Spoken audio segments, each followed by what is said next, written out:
Hey Freya, guess what? What, Ash? We've got a Patreon now.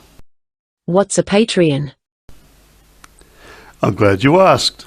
Patreon is a website we have started using to promote our extra content, such as those really long tangents that our listeners love, but are not quite on topic for a particular episode.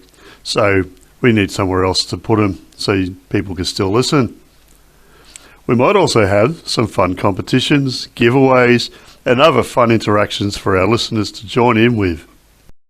Sounds great. How do the listeners get on board? Go into patreon.com and click on the join link. All you need to do for a fan account is add your name and email address and then search for We Are the Pride Brisbane Lions podcast and give us a follow. We aren't asking for your money. It's free. Sounds great, champ. I'm heading to patreon.com right now. Damn, Freya. I can't believe you champed me.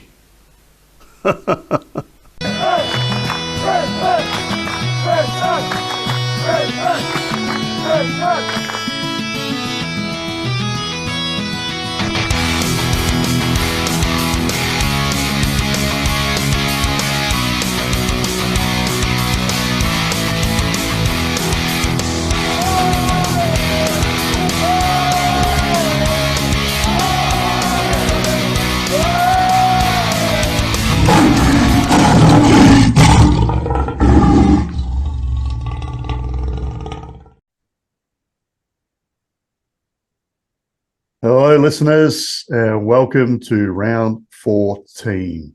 Can you believe it's already 14 rounds in? Well, for us, it's kind of 15, even though we've only played however many games. I can't even remember anymore. That round zero, whatever business it was, it's left me in no man's land. I've said this before, and I'll keep saying it. So before I introduce the lovely lady next to me on the screen, if that's for the YouTube viewers, the podcast listeners on the podcast apps can't see it, which is good because you can't see my awesome webcam, which is terrible at the moment. So I've had some audio issues all season, and they reared their ugly head really badly in the last couple of episodes, which I've been alerted to. So it was all related to my webcam, which was really good, high definition and all that sort of thing. And now I'm resorting to the factory one on my laptop. So bear with me. And I'm also using the microphone that's in front of my face, not the one that's connected to my headphones. So, yep, technology is great until I use it, as I always say. So, beside me here is one of your favorites. So I found out recently, Deb Smith. Hello, Deb. Hi, Ash. Thanks for having me. That's okay. How's your week been? Pretty good. I mean, it's always a good week when we have a win, and then I'm a massive cricket fan as well, as people who have been around the podcast when I've been on know. So they've had a couple of wins. So it's been a great week all around. How good is beating Namibia? That was a comprehensive win. Not as satisfying as beating England. That was worth getting up at 3 a.m. for. Yeah, but I mean, Namibia are one of your household cricketing nations, let's face it. Well, I mean, you look at it and look at all the other teams that are the household names that might not get through. New Zealand hasn't won a game yet. Pakistan might not get through. It's been an interesting competition so far, and depending on how we play, England might not get through either. That'd be interesting, wouldn't it? Not happy about New Zealand not getting through, because people who know me well know that I have some Kiwi heritage and follow the Black Caps in the cricket. Yes. But Pakistan, they're basically the Western Bulldogs of cricket, aren't they? Got all the talent in the world, and they can beat big teams, but they can't beat the minnows. They've got all the top T20 players in the world on both batting and bowling, so you'd think they would have romped at home, but nope. Surprisingly, USA is doing really well, so not bad for a country that doesn't really play cricket. That's what I was about to say. Let's get off Pakistan and get on to the USA. How good are the USA at cricket? Who thought we would be saying that? Terrible at cricket stadiums, wonderful at cricket. They'll get better. I mean, not bad considering it was a snowfield 2 months ago. But yeah, well, that's right. So before we do go into the football, which is what we're here for, really, just got to excuse my voice. I'm a little bit gravelly tonight. We are missing someone. We are missing someone. Unfortunately, Sexy Al, as he's been christened by one of our listeners. Love that. Poor guy, he's being over sexualized and symbolized and whatever else they call those things. I haven't even seen his face. Oh, well, he's a man of mystery. He is unfortunately unavailable because there was an incident today that saw him get some medical attention. He's okay. As far as I know, he did send me a little love heart when I told him to take care of himself. So Al will be back, bigger and better and sexier, allegedly. All our thoughts are with him. So yeah. Have a speedy recovery, Al. Definitely. And while I drink a bit of water, before we get into the football, Deb's going to tell the listeners and the viewers a little bit about what's happening with the Big Freeze at the Gabba this weekend. So the Gabba's doing their second annual Big Freeze at the G. At the Gabba. Oh my God, I'm just so used to saying at the G. But you know what? When you look at the footy fixture, it just has in brackets G, so it's the real G. It's not the real. You wash your mouth out with soap. It is not the real G. The real G is the MCG and will never be anything else. So I forgot you're. That should be a fine. No, I'm not technically a Victorian like you. So proudly Victorian, hey, even though I live in Queensland. I'm not even a Queenslander. Anyway, keep going. That's okay. So they're doing the Big Freeze Gabba style is how they've termed it. Basically, instead of going down a slide, it was last year a dunk tank off near where the veranda or the pool used to be. It's now Brooks Blooms. So if you're at the Gabba, keep an eye out over there. Last year it was sort of all spaced out, some before the game, some during quarter time, half time, 3/4 time. Not quite sure how they're going to do it this year. We'll know more on the day, but got some pretty big sliders this year, or dunkies this year. So we've got John Millman, who's I know who that is. A champion Australian tennis player. We've got a couple of Lions mega fans in some fellow podcasters. We got the chocolates, so listen to them if you don't. They are hilarious. To those guys? Yes, they are hilarious. I feel bad, but I've not heard of them until 2 days ago.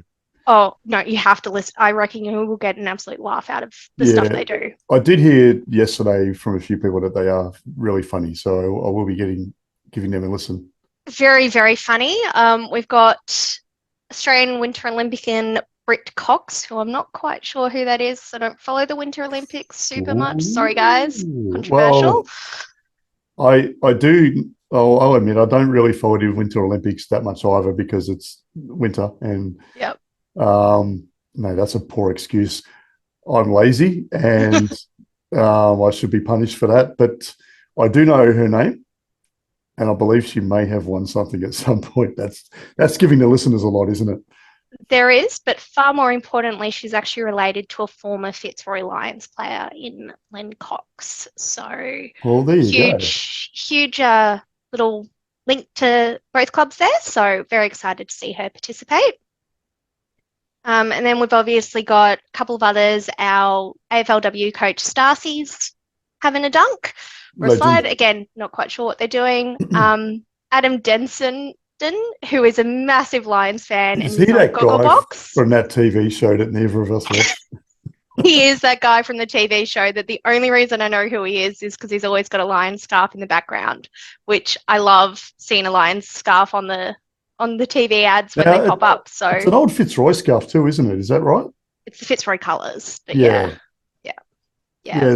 someone has pointed that out to me after seeing me asking a few questions about who he was on Facebook. Yeah, huge old school Lions fan. I think he's been around. He was at the AFLW grand final last year. Is at the actual granny for us last year. So diehard Lions supporter. Well, he's now my favourite TV. Would you call him an actor? TV personality. Personality on commercial TV.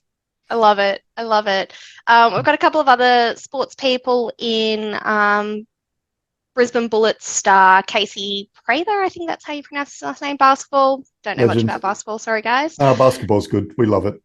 And one that might either get some cheers or boos in the Queensland Premier's been dunked. So Who is your Miles. Premier at the moment? Stephen Miles. Okay, so Al and I had a discussion recently when I thought it was still at, what's her name? Anastasia Palaszczuk. And Al had no idea who it was, and he lives in Queensland. So politics is not our favourite topic. I'll give you the tip. Well, Al and myself anyway. I was about to say, I'm just going to keep quiet. We may have to get Don Fay on the show at some point because he loves talking about political stuff too. Well, it doesn't surprise me considering his partner in collective noun, Zach Manders, the son of a Queensland politician. So, ooh, and former NRL ref.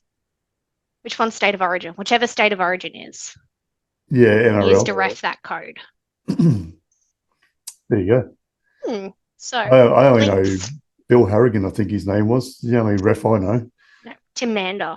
There you go.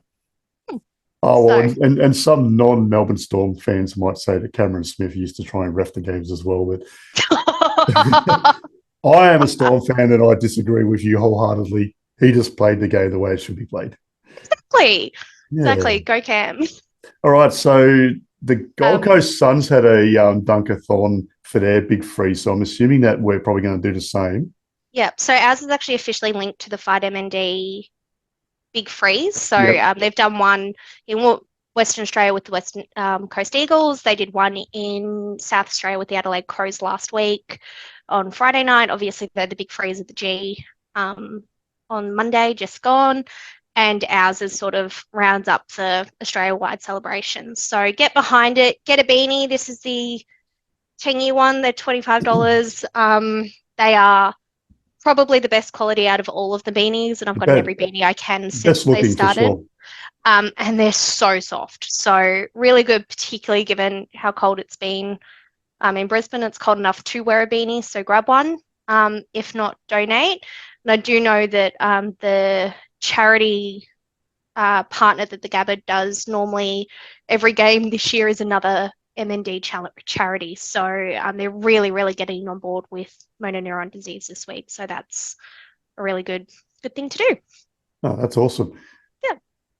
So, football. Selection. Yes. No Guess change. What? We have made no changes to our team. So that's the show. Thanks for listening. We'll see you next week. Not We're really. there, thank you, ma'am. Because let me just unlock my phone secretly. Yep. We have an opposition team.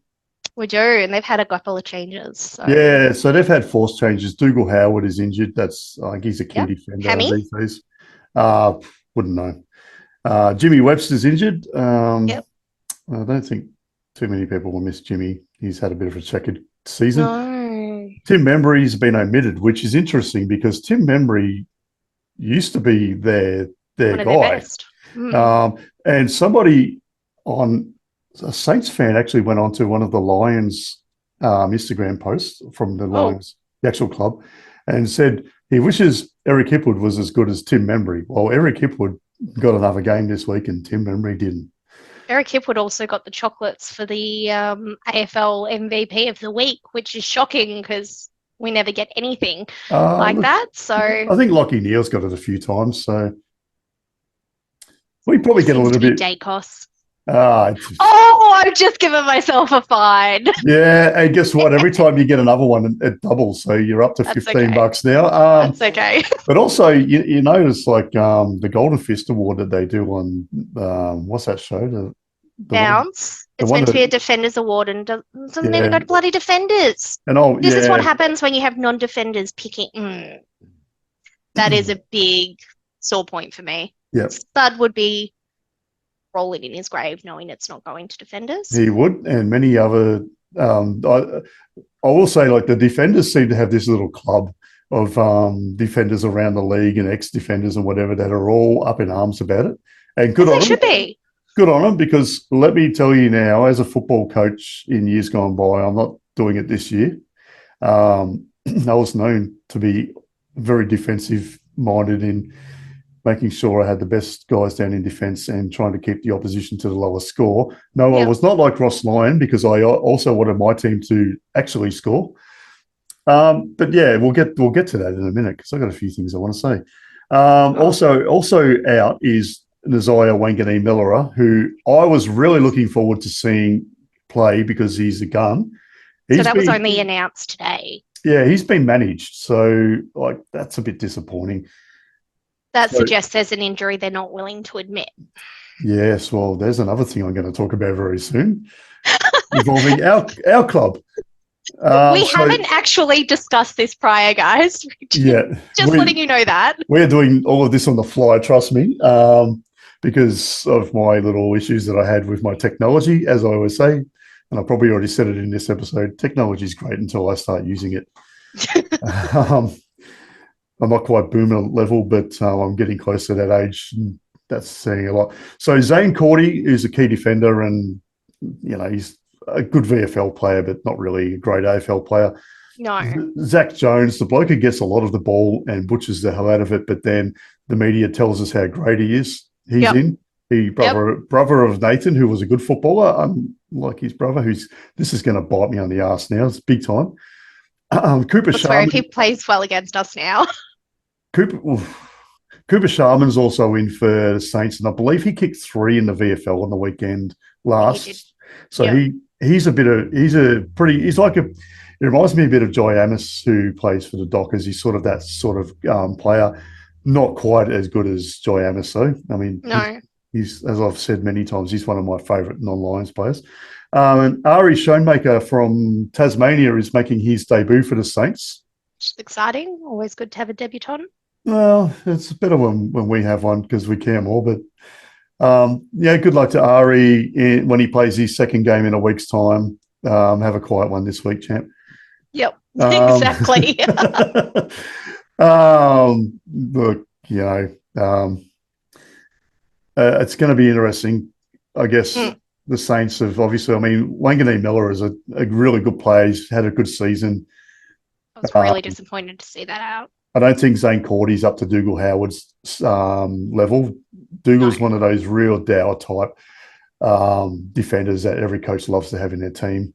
And they'll miss him for a couple of weeks with the hamstrings. So and I reckon Membry's sort of done okay against us in the past. It feels like he has, but I just don't get that, especially with Howard out. Like, that's a lot of experience walking out of the team.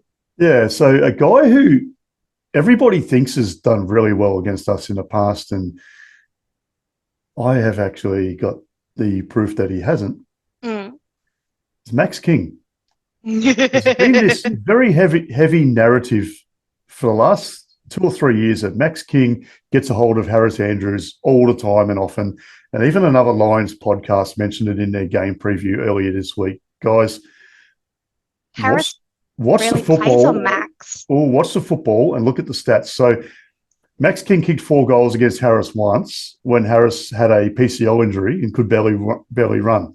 Yeah. Now, in the remaining 4 games that he's played against the Brisbane Lions, he's kicked 1 more goal. He's kicked 5 goals, 12, which is the 12 behinds. I mean, people talk about our guys not being able to kick straight. Well, Max King, you're a very high draft pick. You need to work on that. Well, just not this week, obviously. 5 goals, 12 in 5 games against us. He's kicked 5 goals in 5 games. So that's an average of 1 goal per game against us. So there's a narrative that you can lose. Now, Channel 10 News ran with that narrative as well during the week. They also did an interview with Ross Lyon trying to convince him that he should coach his team to play more exciting football this week. It's like every week there's a narrative that they want our opposition to fire up for this particular week. No. Like, I want to play the best teams, but also I want to beat them. So I know there was this huge conversation about winning ugly versus winning pretty. And I'm like, I really don't give 2 hoots about whether it's ugly or pretty or it's full of glitter with rainbows, as long as we get the win. Like, yep. I know there was this huge thing over that free kick that wasn't a free kick that cost the Suns the game and handed it to St Kilda, but there was also a huge amount of other football, and there was this huge narrative about St Kilda playing slow football. And then there was a deep dive, and I think that was 6 minutes of play that was considered genuine slow football, where St Kilda had control of the ball, 20 minutes of play that the Suns had the ball, which was genuinely slow football. So I know that everyone goes on about how it's really dour and it's low scoring. Well, I don't necessarily think that's going to be a bad thing for our team because we have a really strong defense. We've kept a lot of teams to quite low scores for huge parts of this year. Yep. And we've got a forward line that when they're firing, they will fire. If, Hippie doesn't fire, Joe will fire. And if Joe doesn't fire, Charlie will fire. And if Charlie doesn't fire, Kai will fire. And we've been missing some key cogs up there, and it's taken a while for us to click because everyone seems to forget we have had, particularly in the first half of this year, huge structural injuries. Key structural players go down midway through games. We've had Dane Zorko, who started one game in the forward as a full forward and then ended up playing in the back line, has been playing in the back line and was a key component to that forward line for a while. We've had Link go down. It's just taken a while for people to settle. We've had Charlie, who's obviously got his own injury battles that he's been facing, and the fact that he hasn't had a game off this year, despite that, is absolutely huge. Yeah, so this whole Max King narrative, and then people were like, "Oh, yeah, the King brothers chop us up every time." Ben King had half a good game against us last year, and that's all he's ever done. So Ben and I was at that game, and that wasn't him having a good game against us. We played terribly that game. Yeah, it was not as bad as the Giants game in Canberra, which I can say because I was at that one too. But our structure in that game against Gold Coast just fell apart, and it wasn't necessarily the Suns played super well. They played well. They did play really well. They played above themselves. We did not play well. They played above themselves, and we played far below our usual standards. So that combined to Ben King getting some goals, but he doesn't do that consistently against us. Yeah, and that's what I mean about this whole narrative. People just need to actually watch the football and look at the actual real statistics instead of just going on these gossipy narrative journeys.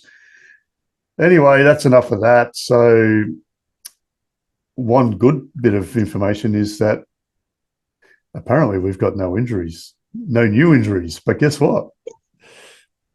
I have an issue with the club. And Al has brought this up a few times already, and I'm bringing it up again. Stop hiding what's happening in the VFL. Tell us. I know. When guys get injured in the VFL, tell us. We are invested in this football club as fans, and we love this football club, and we love every player who plays for the club, no matter what some people might write on the internet when they're whinging. They love the players. Mm-hmm. All right. So Henry Smith a couple of times, Brandon Ryan when he hurt his toe earlier in the year. Yep. There's been a couple of others. And now Carter Michael, they told us that he was back from injury. Well, he has re-injured himself at training and they're not telling us. Just be honest with us. It's frustrating because, and part of it is I genuinely want to know what's going on with our VFL boys because I actually enjoy watching it. Really excited this week that the VFL game is at a really decent time. It's, I think, 11 or 1 on Saturday at Brighton Homes Arena. Get down to it if you can't. If you can, I won't be there because unfortunately I'll be at the Australian swimming trials. Oops. How many laps are you swimming? Oh, none. I'm just watching. Oh, no. Me and getting my hair wet? No. I thought you might have been gunning for the relay team. I saw a bit of stuff on the TV screen about our women's relay team qualifying for the Olympics in one of the disciplines. Yeah, Are they called disciplines? I think so. I'm not sure. I don't like getting water anywhere near my ears. So no thanks. But yeah, so get down. I like watching our VFL boys. I try to get down and see them as often as possible. If I can't, I like watching it. not super impressed with the quality of filming this year. AFL be better. But yeah, it's very frustrating because a lot of other teams you hear, particularly for say Richmond or Collingwood, oh, they've got this really, really long list of injuries and, you know, they're barely going to be able to field a game. But then you look at their injuries and half the players listed are players that are in their VFL side that wouldn't crack into their top 24. Or some of them even their top sort of 28. Unless they had a lot of injuries. Unless they had a lot of injuries. But that's the frustration because we at one point were absolutely devastated by our injuries around that Suns game just after. And every single player that was on our injured list was an AFL listed player. And then I know there was at least 3 or 4 more in the VFL that I knew about that should have been on that list that weren't. And so it's really frustrating because they're like, oh, well, Brisbane's had a really good crack at they don't really have that many players injured. You're like, well, actually. Yeah, it's been a constant source of frustration for a lot of people this season. Again, it goes back to the narratives, doesn't it? Especially when they're AFL listed players, Yeah. Brandon Ryan's a perfectly good example. That should have been listed because he's now played AFL this year. It should be listed. I can understand if it's, say, like the Kyle Dunkleys of the team who play but aren't AFL listed. But even then, that still frustrates me. I get that. They can let us, the fans, know, but they don't have to go on the AFL's injury list per team because they're not AFL listed. But if they're AFL listed, put them on there. Yeah, and with this injury narrative as well, so there was so much stuff said on all the AFL endorsed media on Monday, the King's birthday, about Collingwood's big injury list. Well, it turns out Melbourne actually had as big an injury list as them. Mm-hmm. But then all the Melbourne fans were ranting on about how they had way more injuries than everyone else in the world has ever had combined. But yet Collingwood had the same amount of injuries as them. So there's narratives are just, it's what you make of it, but it's also what people tell you. And you've got to find a happy medium instead of just believing a lot of the stuff that one person tells you. You've got to, I guess, look around and split it down the middle somewhere. Just be open and transparent. Yeah, but also it's not hard. Our football club, as you said, has to be open and transparent about the VFL injuries because Devon Robertson also had an injury a while back. Yep. And, excuse me, I better edit that part out. And everyone just thought he got dropped from the side. He didn't get dropped he got injured. Yeah. And then he's come back through the VFL. Yeah. They told us about 2 weeks later or a week and a half later or something. Oh, by the way, he's injured. So unfortunately for Carter Michael, I mean, look, I reckon he's a well-liked guy from what I can gather around the club. A lot of the players are always getting around him and that sort of thing. And the one senior game he played, he looked really good. Had a lot of hope for him, but I don't think he's going to be on our list next year. No, it's hard when it just seems to be such a persistent injury. Yeah, and it's a shame because, like I said, he seems like a nice enough guy and he's definitely got a lot of football talent. I mean, if we can't get somebody's body right, then it's, obviously more underlying issues because we obviously have the reputation for being good at that sort of stuff. So speaking of a bloke who's been injured a lot over the last couple of years and used to play for the Lions, and according to Cal Toomey, who has been very, very, not very hit and very, very miss this year, Elliot Yeo is apparently on our radar. Now, I can't believe any of that.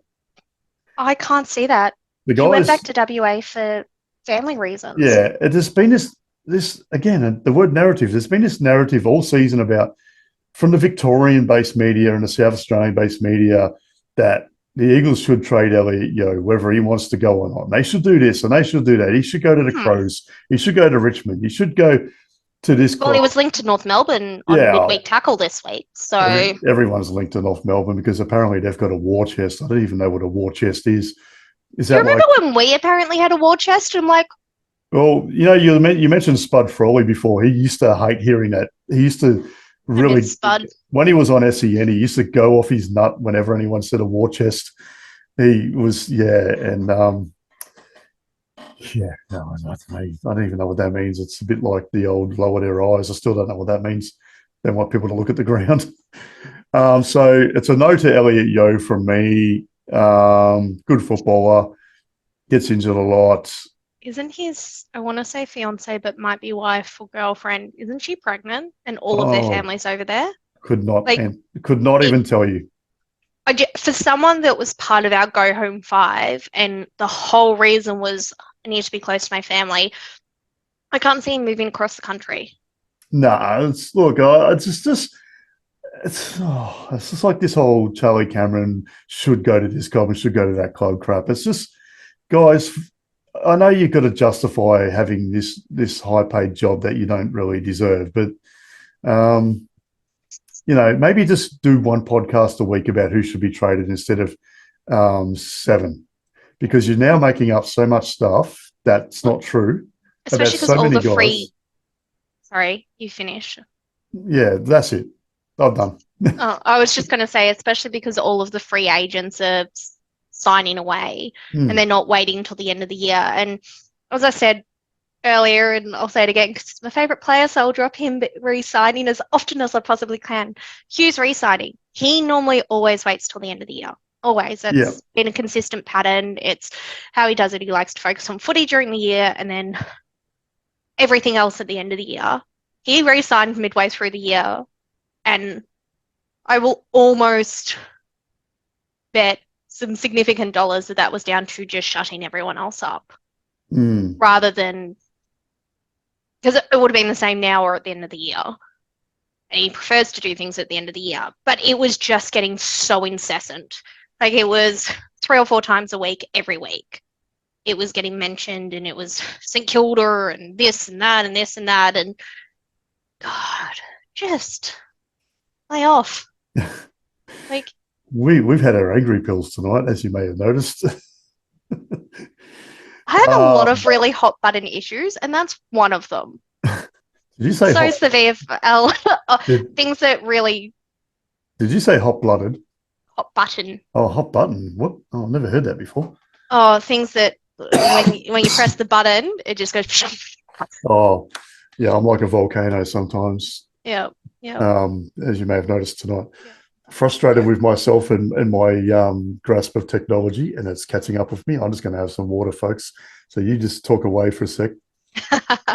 Yeah, no, sorry guys. Apologies in advance. As I said to Ash, I get very passionate about some things, and people hassling our players is one of them for stupid reasons. Yeah, and Or look, actually any of the players, even yeah. the whole story, song and dance about Joe when, he was going to Sydney and then here and then blah, blah, blah. Like, well, going back years and years and years, Cam McCarthy, for example, when he was going to back west and he just sat out for a year because he's like, I can't do it. Like, that Mm. shows you how much of a toll some of the stuff that happens in this code takes on our So, players. And we just need to get better as fans and consumers and media people about of being just a little bit more conscious of some of the things we say. so you've just triggered something for me. So Uh-oh. that's all right. I'm going to tell you. So here's some trades that were definitely happening. Yep. 1,000% guaranteed. We were told by the media over the years.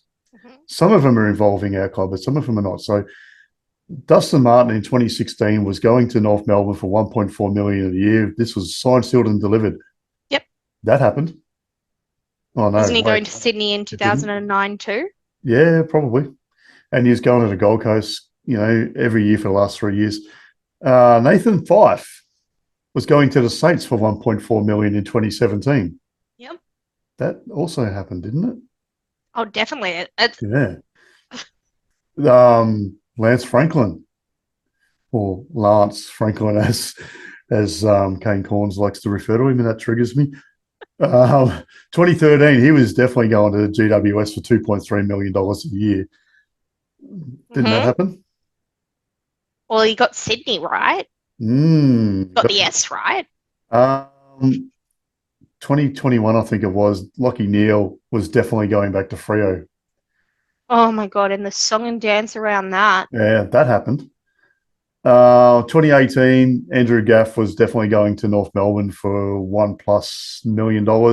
And I think the same year, Josh Kelly was also going there for another $1+ million. Both of those things happened, didn't They look fantastic in blue and white. they? End of last year, Tom Barras from the Eagles was definitely going to Sydney. And you know why? Because his sister lives in Sydney. Apparently, he's still going somewhere this year. Hey, Tom Barris's sister lives in Sydney, so he wants to live there too. Well, come on, guys, get some better. A bit like Adam Treloar's coming to Brisbane or the Gold Coast because his missus plays for the Queensland Firebirds. I mean, there's a little bit that you could work with there, but even still, he was, yeah. Anyway, that's a whole other story. But then isn't Josh's missus? Doesn't she play for Adelaide? Sorry, Tipper, I've got the wrong team for you. No, I think she plays up at the Firebirds now too. She was Adelaide, wasn't she, last year? I think Josh's sister plays also for the Lightning, maybe. Don't know. I look, a couple of weeks ago, Al and I were talking about that, and I knew all the answers, and now I've forgotten. Anyway, so 2018, Eric Hipwood was going to Freo because apparently he was born in Broome and he's a West Australian native, and that was spread by the guys at Flagmantle, that satirical Facebook page that make up stuff. 2017, Tom Rockcliffe was apparently touring the facilities at Carlton on a day that he was in hospital getting surgery. And all through the late 90s, the media narrative in Victoria was Michael Voss is a guaranteed dead cert to go to Carlton as a footballer. I mean, he eventually went there as a coach about 25 years later. I mean, he did grow up barracking for Carlton. No.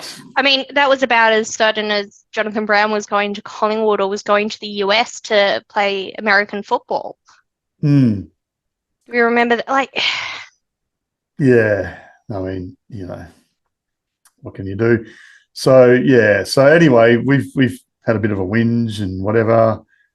So, I want to get onto some positive stuff. Sorry, you can cut out as much of that as you want. That's all right. So we haven't really done the mailbag much lately because we've been a bit pressed for time, and there's been a lot of good feedback coming in and from different places and whatever. And I'm not going to get to all of it tonight, but I will get to all of it over the next week or so.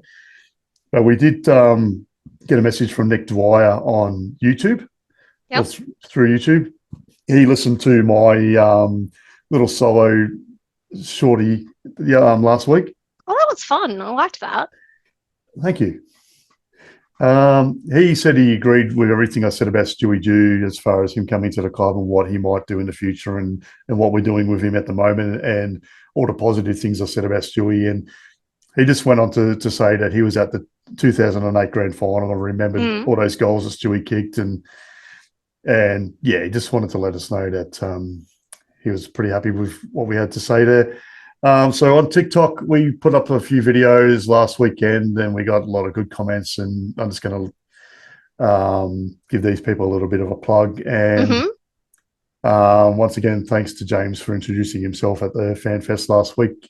I now know which James you are, and we have read out one of your letters on the show before, so good on you, mate. You're a good bloke. So I put up a video of our players running through the banner last week, and Aidan Triffle said, "Go Lions." James Amos Treloar, I think it is, wrote some love hearts.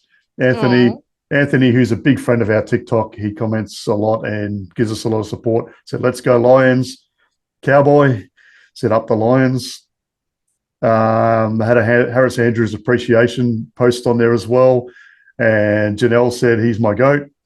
And Anthony, love your video there, he said. Kayla gave us a couple of lion faces. I did another video of Hipwood taking a mark right in front of me.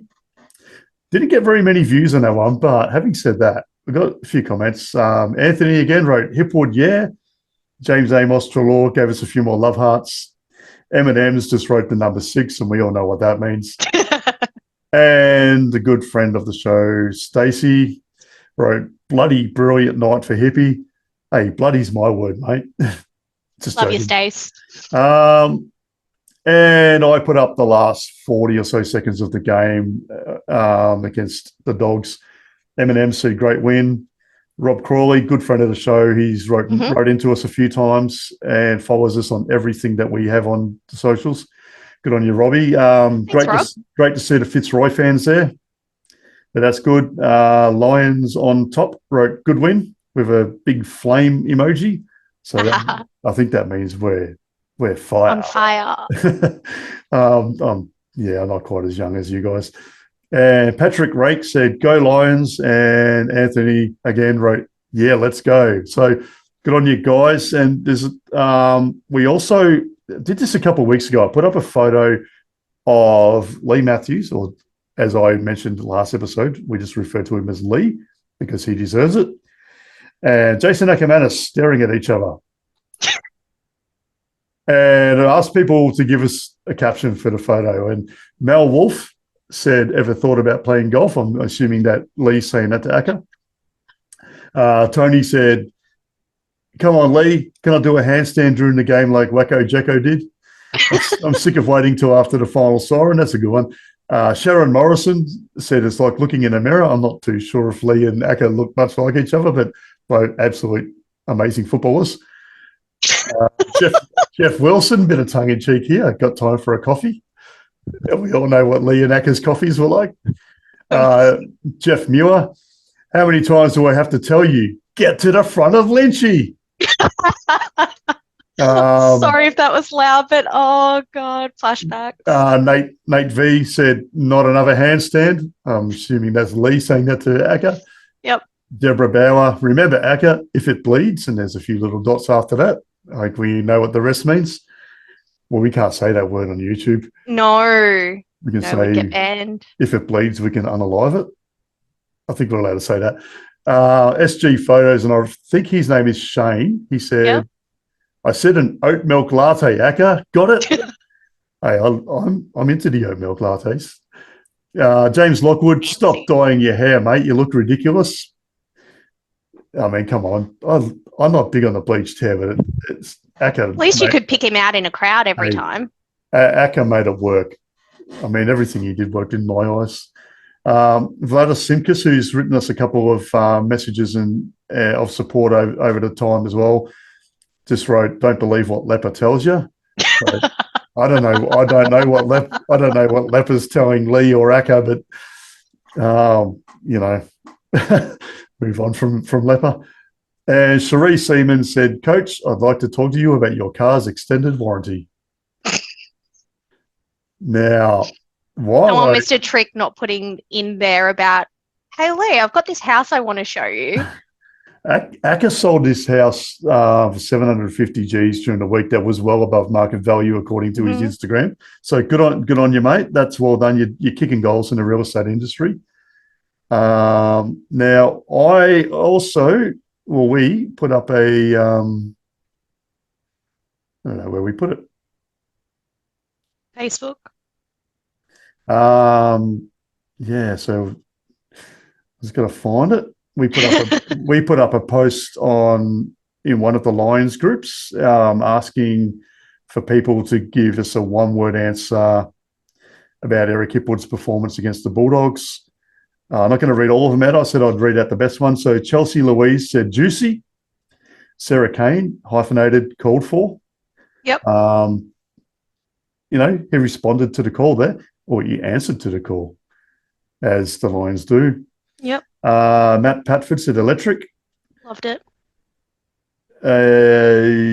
Kim, good friend of the Lions, Kim Renee, as she is known on Facebook. I do know her last name, but I'm not sure if I'm allowed to say it on air. She said fantastic. Judy, someone from Eastern European background. I should get this right, but I'm gonna butcher it. So if I get it wrong, Judy, let me know. Yanka, yep, did amazing. Wendy Stevens did this symbol, which, if anyone goes diving, they'll know that means everything's good. Pearly Rancher said awesome. Rowan Verco said gratifying. Kelly Day, very good friend of the show and very good friend of many Lions fans, including myself. And it was good to see Kelly back in Victoria last weekend and come and see me at the ground and give me a big hug. Yep. Lots of love for Kelly's whole entire family. Yes. And she said amazing. Mm-hmm. Kim Dry just said Eric Hipwood and then wrote, sorry, that's 2 words. We'll take that. We'll allow that one through. Amber Callahan said electric.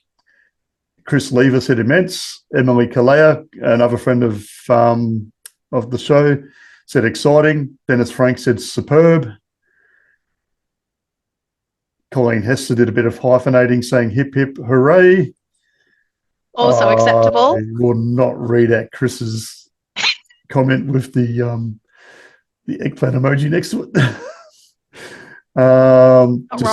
Jacinta Duncan said hip good. Pat Guest said hypnotic. A couple of people were a bit, I don't know, some weird answers. Jennifer Locke said performance. Todd Burrows said special. And I've probably butchered that because my voice is choppy tonight. Paolo Calvisi said legendary. Kevin Storing said inspiring. Daryl Scott wrote in brackets season defining. Yep. So he's kind of made that one word. Daryl is a very good friend of the show. He's given me some really good feedback. Huge Lions fan. So love your work, Daz. You're a champ in the true sense of the word.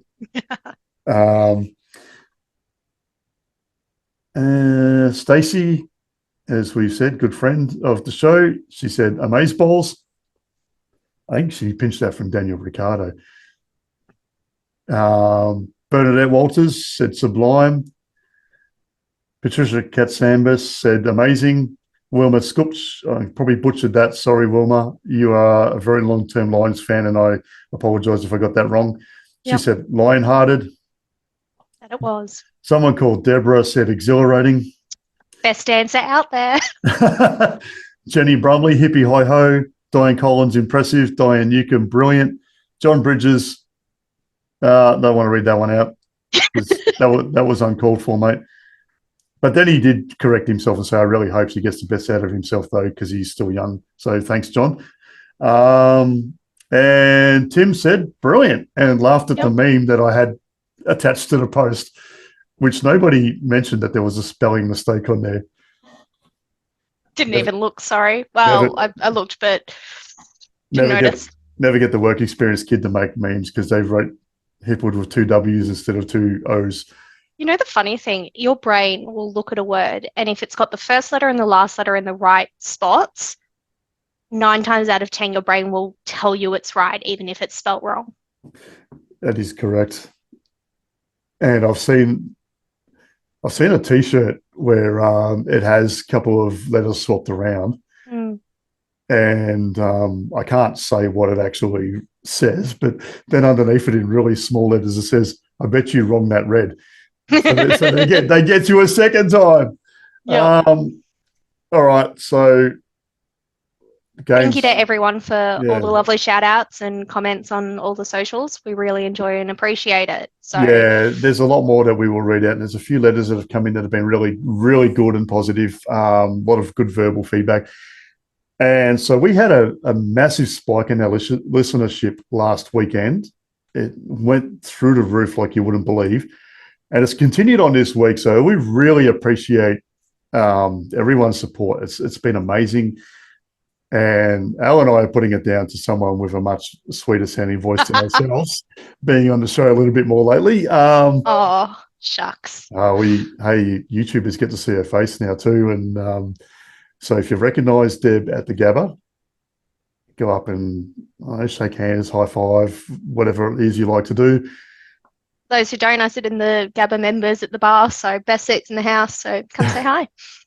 I'm not too sure how many people will be allowed to go in there, but probably not many. Just jump the turnstiles. No, I didn't say that. Absolute best seats in the house. I'm so incredibly lucky. So yeah, so I still have no idea where I'm going to be sitting when I go to the Gabba, possibly in the cheer squad.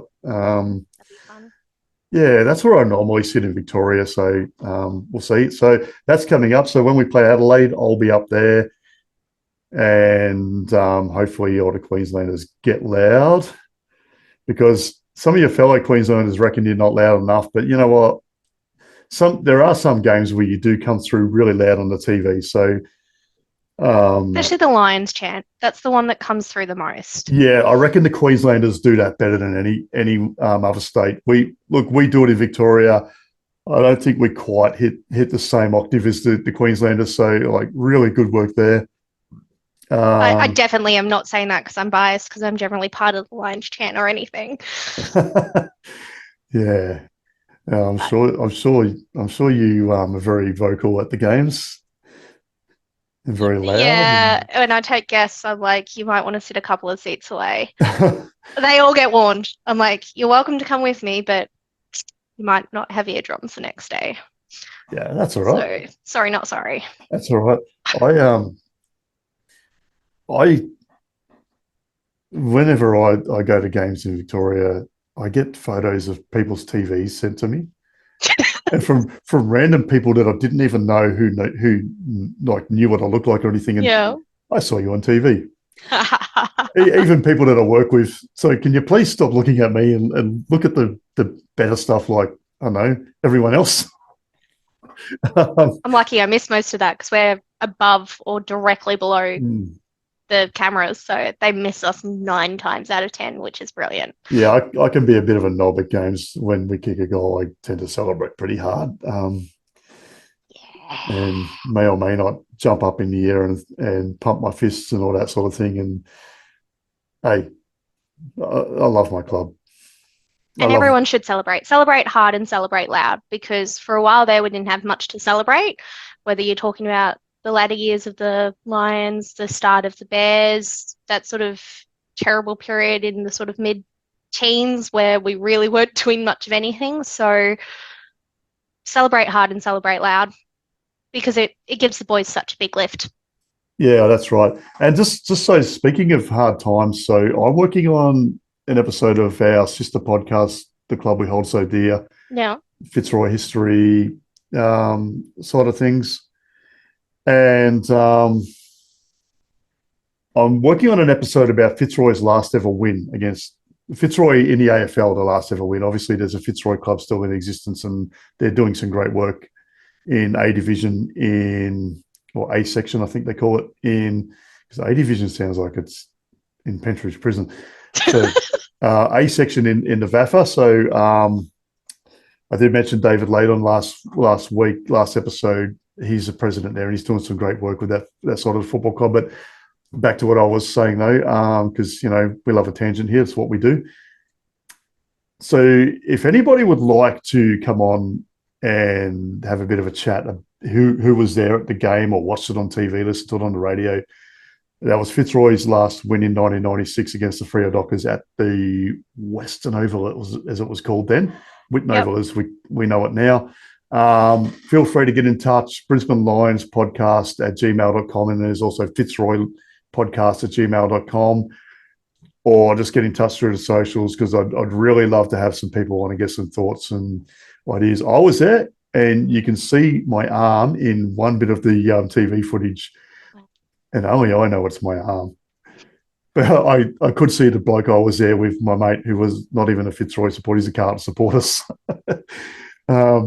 Fancy I love that. it. And I love that you're doing something to preserve the Fitzroy heritage. I absolutely wish the AFL did more to acknowledge our past as Fitzroy and the Bears, but more importantly as Fitzroy, given the significant history attached to that. And a huge shout out to Brendan and Ian, who look after the museum that has both Fitzroy Bears and Brisbane Lions memorabilia in it down in Marvel Stadium, because that history of our club is so important, and it's so good to see people caring about preserving it.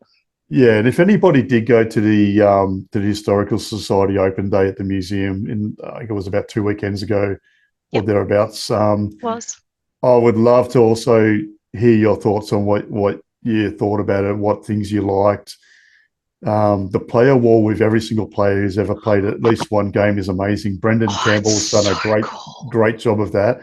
And that's been a work in progress for Brendan for, I reckon, since at least 2016. Yeah, they're up to 1,111 players. They just had an extra one come through this last week. So yeah, and there's a lot of team photos from throughout the years, including one from the very early 1900s that has the great grandfather of the comedian Peter Hellier, who played, his great grandfather played for Fitzroy. And it's kind of ironic that Peter's not a Fitzroy supporter. Supports Collingwood. What is happening? Yeah, look, he grew up in Collingwood's recruiting zone in that part of Melbourne, so I guess it's kind of whatever. It's what happened. But I did play cricket against Peter many years ago. Actually, he's quite a good cricketer, but I don't know how funny he is. It's a matter of opinion. Yeah. So, all right. Well, I guess we'll get into the footy predictions, thoughts, tips, all that. Do I win chocolates for getting the closest last week? Considering you and Al both thought it'd be fairly close to single digits, I at least thought it'd be 3 goals. I can't remember what I said the margin would be, but I did get the part right, and I've said this like every week for a few weeks that they'll get a couple on us early, and we'll peg them back. Yep. So I don't know you if I can. I don't know if I can keep taking credit for that because, it's like me. And for those who are our tipping comp, and also getting back to Daryl Scott, who I mentioned earlier, who's leading? Daz is leading the tipping comp, and I'm dead last at the moment because I am an idiot when it comes to footy tipping because I don't go for the favourite sort of home teams or whatever. I'm like, well, you know what? I've been tipping North Melbourne all year, thinking they were due for a win. Guess what? I didn't tip them last round, and they won finally. I thought that was funny. No, I don't tip. I'm crazy enough about football. We don't need to add the pressure of tipping into it. And good friend of the show and good friend of ours, very good friend of yourself, Neats. Yes. Shout out to Neats. She's not doing too well in our AFL fantasy comp. I think I might help her next year to pick players from other teams, but she is absolutely whooping my ass in the tipping comp. She's in the top 10. Yeah, for the while there, she was sitting at the top, so that's really exciting. Yeah, so like, good on her, and like we love her and everything she does. Very passionate supporter of the football club. So we predictions 7:40 on Friday night at the Gabba. Oh, why so late on a Friday? You know, back in the 90s and the early 2000s, they used to have it on at 7:50 because Channel 7 wanted to have Better Homes and Gardens on because that was such a high rating show. And even Kevin Sheedy used to come out and go, oh, yeah, I watched it before the games as well. You don't watch it when Essendon's playing, do you? It's just Friday and Thursday nights. Could we maybe pull it forward to like 7:10? Yeah, I can understand enough time to get people home from work and stuff, but 7:40 makes it a really late night, particularly when it's the last night of the working week. I really feel for the West Australians who have to leave work early because of the time zone. The AFL decides to schedule their games for like 5 or 6 o'clock in the afternoon their time, and or when we played Gather Round and they scheduled us for 4:30, so it aired at 5:10 here or something stupid. Talk about being triggered. I reckon that triggered the hell out of me. I only made it home with about 10 minutes to spare from work. I knocked off early to make sure I could get home to watch it. I was not happy. Yeah, so all right. What do you reckon is going to happen? I reckon I would like to see Hippie back it up with at least 2 or 3 goals. So I think Hippie will be a multiple goal scorer this week. Yep. That's going to be, I mean, as I said, I'm a one-woman Hippie crusader sometimes, so love him to death. But I think we will win by 38 points. Yep. About 6 goals. I think it's going to be a bit of a dour match if Ross Lyon has anything to say about it.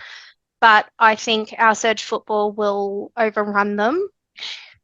I genuinely think we might win by more. But I think our football, if we play even a fraction of how well we played last week, and I think I'm hoping to see us back it up well, I think we will just run the mobile. That's been the big question for us, is backing it up. I know we backed up the North Melbourne win with a win against Melbourne, but other than that, we haven't really been able to back it up this year. So this is the big opportunity, home game, big crowd, big occasion with the big freeze. And we're finally back at the Gabba. We haven't been home in a month, so I'm really, really, really excited to be home. And I know they've been crapping on about the fact that we've got home games for the next 3 out of the next 4 weeks, but we haven't been home for a month. Before that, we had one game in another month around Gather Round, where we were only at the Gabba for 1 week in 4. So it'll be nice to have a couple of solid games at home, because it's ridiculous that we played so little.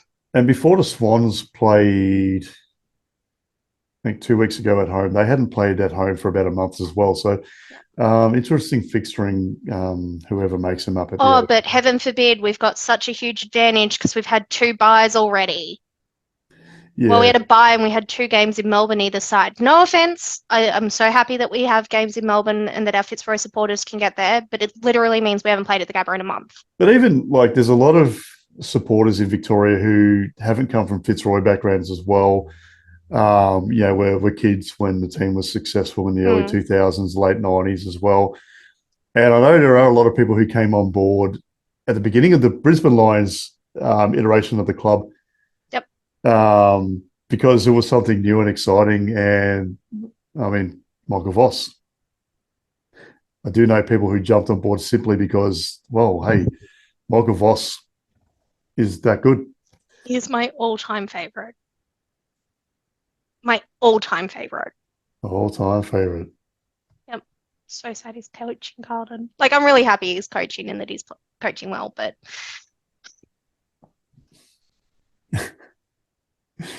Yeah. Well, everybody knows that Acker was my favourite, has been my all-time favourite Brisbane Lions player. And I think everybody knows by now that the bloke coaching against us tomorrow night was my favourite Fitzroy player. Hey, he was a very attacking footballer, but God, funny. Hard to watch him coach. It's really funny how many coaches are former Fitzroy or Lions or Brisbane Bears players. It is. I think every club has at least one. And it says a lot for, I guess, and Fitzroy in the 80s had guys like David Parker and Robert Walls. And they had Robert Shaw in the early 90s, who was a very underrated coach. They had Kelly Austin as well, champion footballer and a very, very good coach, in my opinion, as well. So a lot of those guys who came through that system had a really good grounding. And obviously, the Bears boys had Robert Walls as well for a period, and John Northey, who I really rate John Northey. I know towards the end of his time at the Bears and the first year of the Lions, it didn't go too well. But football was changing a lot, and John was probably a little bit behind. A little bit too old school. But, I mean, look at the way Lee Matthews coached, and look at how many of his players. Yeah, that's what I was going to get to. Oh, sorry. Yeah, no, that's all right. You said what I was about to say anyway, but so many guys come from that period. Yeah, they had Lee, they had Gary O'Donnell was an assistant. And again, Gary O'Donnell, I grew up in the era when he was an absolute gun footballer, premiership player for the Bombers, and lived in that part of Victoria when I first came to the state, where there was a lot of Essendon fans, and make of that what you will. I'm not going to say where it was, but so I got to see a lot of Gary O'Donnell. I used to go to school around the corner from where they trained, so. There you go. Yeah, so look, my prediction, I think we win it. I know I say this every week. I've never tipped us to lose. Can't do it. Yeah, I think we win. I think it's going to be, like you said, it's going to be a dour game. It's going to be, I think, for 3 quarters. We're probably going to be at 3/4 time. It's going to be 43-27 or something like that. I think we break away and win by 25. So probably just doing some sums in my head. 17, so I got to get another right. I reckon probably say 60-35. Okay. No Tim Membry is a big loss for the Saints, in my opinion. Whether he's been in form or not, he's always been a dangerous player. And Wangane Miller, Yeah, I'm going to butcher his name. Sorry, guys. He's a huge loss to them as well. yeah, and I mean, Like, look, the two names that he's got in his surname, Wanganeen. I mean, the Wanganeen family of amazing footballers. The Miller family, Wayne and Terry. Wayne's still at the Crows. Terry formerly at St Kilda. Yep. When Wayne's up and about, I love watching him. Wish he played for us. There's still time. Steve Canole and Dom Ambrosio. So, just have a look at him. I reckon our club can fix him.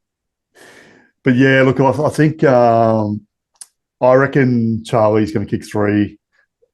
Oh, I hope so. I'd love to hear Country Roads 3 times. I feel like he does well against St Kilda generally. I can't really think of any of their players down back that are really going to get on top of him. No. They've got that other key defender whose name escapes me, who's pretty good, but he's not going to play on Chuck. Obviously, he'll play on probably Joe, and Zane Cordy's probably going to play on Hipwood, I would imagine. I think Zane's a little bit more mobile than the other guy. Yep. But then I think if that's the case, then Joe will go up the field. Yeah, and I love that they can switch off on that. That's what Joe did last week. He sort of did more of the Hipwood role, and Hipwood did more of the Joe role, other than the ruck side of things, obviously. But I think Big O is going to be in for another big one. He's really playing himself into form at the moment. And I reckon Cam Rayner he loves playing against the Saints. Yeah. He's just, his last couple of games against the Saints, he's just gets Brownlow votes against them a fair few times. And we're probably pushing this same sort of narrative that the Max King fans are. And he's probably only got Brownlow votes against them once, but it feels like he's got to tell them this again. It feels like more, doesn't it? That Marvel game. That's the only game I've ever been to at Marvel, was when he was on fire against the Saints. And yeah, it was funny. That female supporter of theirs who does all the TikToks, I don't know her name and don't really care, because she called him a loser on a TikTok and was carrying on. And she's the one that he shushed when he kicked his 3rd goal and sealed the game. Yep. You know who we haven't spoken about is lots of people. The thing that everyone's going on about coming into this week is Michael or Marcus Windhager, the tagger. Yeah, old mate. So everyone's like, oh, well, we shut down Touk Miller, so we'll shut down Lachie Neale. And I know Touk's a good player. He's not in Chock's class. Yeah, so it was funny. They asked Fagan the question about, do you think Lachie Neale's going to get tagged this week? And he goes, well, he gets tagged every week. And he's won a couple of Ramlos. So all you have to do is look at how much he ends up covered in bruises and scratches by the end of the game. It is crazy. Hold on. Sorry, just getting a phone call. Just stop that. That was me when I did my solo ep last week, and I ended up I had to answer it because it was an important one. I had to chop a bit of footage out, but I reckon, like I said, I reckon we win 25 points. Probably going to be a low scoring game, but 25 points in a low scoring game is actually better than winning by 70 points and we kick 100 and they kick 30 for your percentage. People, I know, looking at me going, "Are you a fool?" But it's true. Mm-hmm. That's true. I hope we keep them quite low. I'd like to see us absolutely smash goals. I mean, I wouldn't mind seeing another 119-point win because, God, that was really enjoyable against the Tigers. Yeah. But, I don't think we'll quite get there, but I think it'll be high 30s, and I think there's a very strong chance for more if we just decide to just. Yeah, I mean, look, we've got the firepower. If you look at our forward group now, obviously we don't have Lincoln McCarthy, but Logan Morris has kicked a goal in every game he's played. Zach Bailey's kicking multiple goals most weeks since he's come back. You got Joe, you got Eric, you got Charlie, you've got Kai Lohman.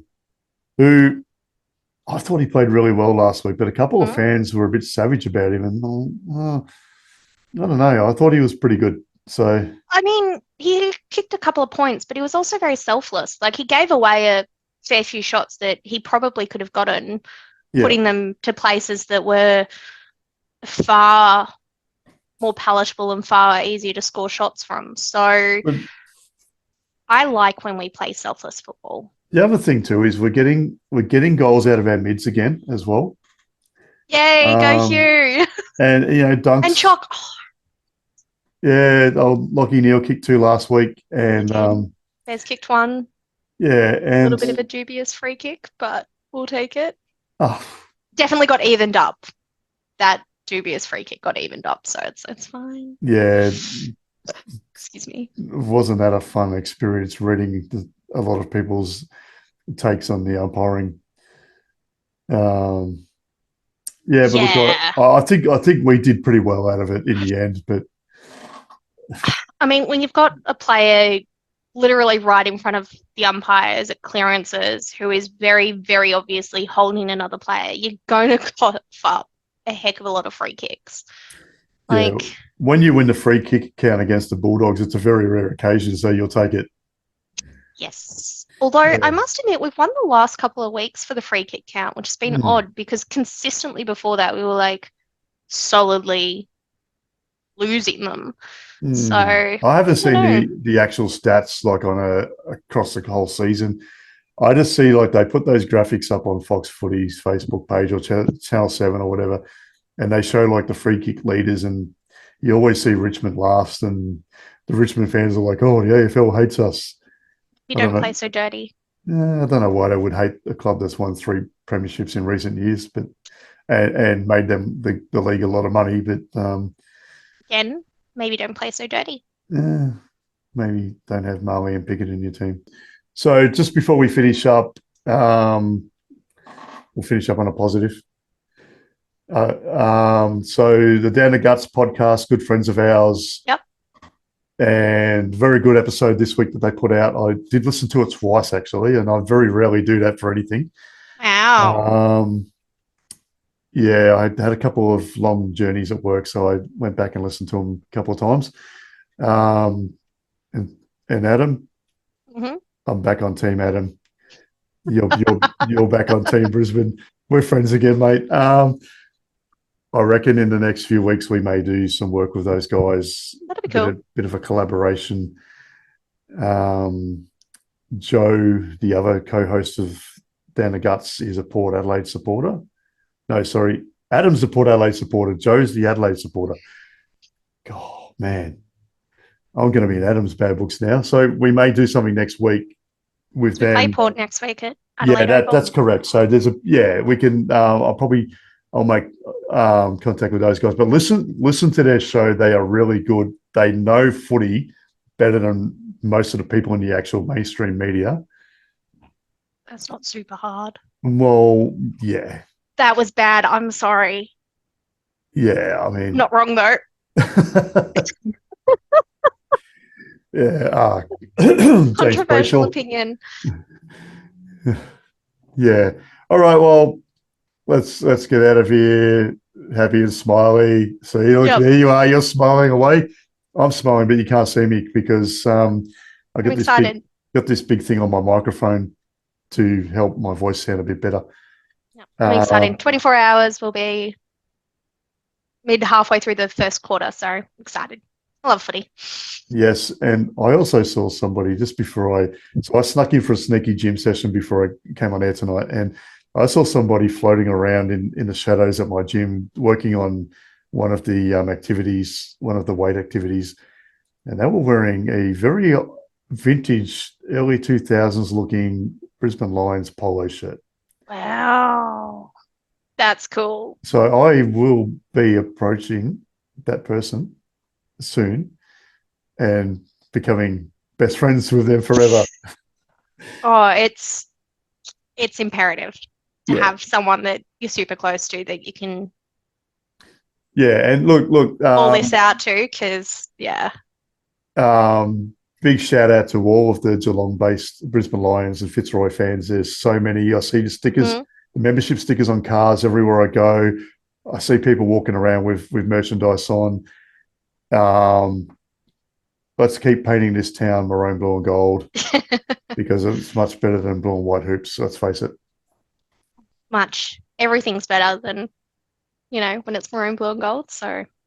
Yes, indeed it is. All right. But yeah, no, super excited. I'll probably be messaging you through. Well, maybe not. We're very distracted by the game. I've heard the Wi-Fi is terrible at the Gabba, by the way. It's really, really good whilst they're playing, but for any breaks and for the first minute and last minute of any of the quarters, shocking. And I say this, like I will literally watch Foxtel on my phone whilst I'm watching the game with the replay, like with the live game that's about 30 seconds behind. Yeah. So when something happens, I can be like, wait, what? Because that's the sort of fan I am. Or if the cricket's on, I have the cricket going, or vice versa. So, priorities. But it's really good, as I said, by the first and last minute of each quarter in the breaks, then you can't even get a page on the internet to load. Yeah, which is shocking considering how close we are to the CBD. I used the free Wi-Fi at Marvel Stadium last week for the first time in about 6 years, and it was pretty good. So they don't have free Wi-Fi at the Gabba. They have it at Metricon or Heritage or whatever it's called now. They don't have it at the Gabba. Is it People First? Yep, could be. Yep. Sounds about right. So there's a whack to the Queensland government. Get better Wi-Fi at the Gabba. Could have done it years ago. Yeah.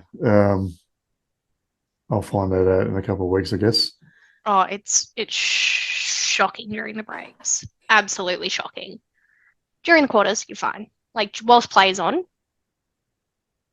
I can, as I said, sustain live Foxtel on my phone, but during breaks, can't even load a website.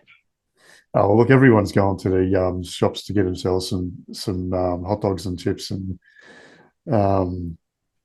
I don't know, what do people in Queensland drink? They drink the Milton mangoes. Oh, I bring my own stuff in, so. That's the way. I do the same. Right. I cheat. It's all right. We go shopping at Woolworths on the way in. There's one at the train station. So. Yep. All right, that'll do us because I've got to get this up. Oh, yes. On Good luck, have fun, enjoy editing. Yeah, it was good. Random stuff out. So. Nah, it won't be. There'll just be a couple of bits of me carrying on like a dickhead. So. And thanks for having me as always. I really enjoy this. So thanks for being on, and of course. I reckon it'll boost our ratings even more. So that's good. And for everyone going to the game tomorrow, make sure you support the Big Freeze. Yes, and if you can't if you don't wear beanies or you don't want to buy a beanie, just make a donation. Yep. It's pretty easy to find out where if you just jump on Google and and all that sort of thing. Yep. My microphone's just trying to jump out of the holder there, so that's probably a good time for me to call it quits and head off. And perfect. Go Lions. Go Lions. All right, we'll see ya. See ya. Bye. Bye.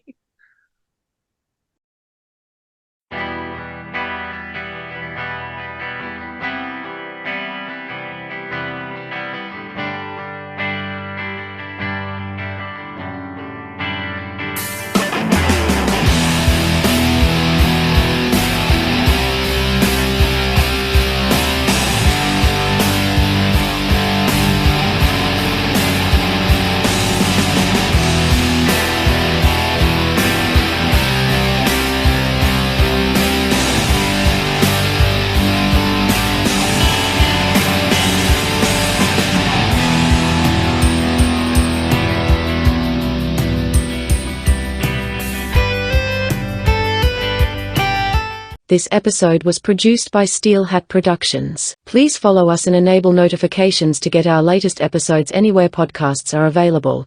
And don't forget to give us a 5-star review.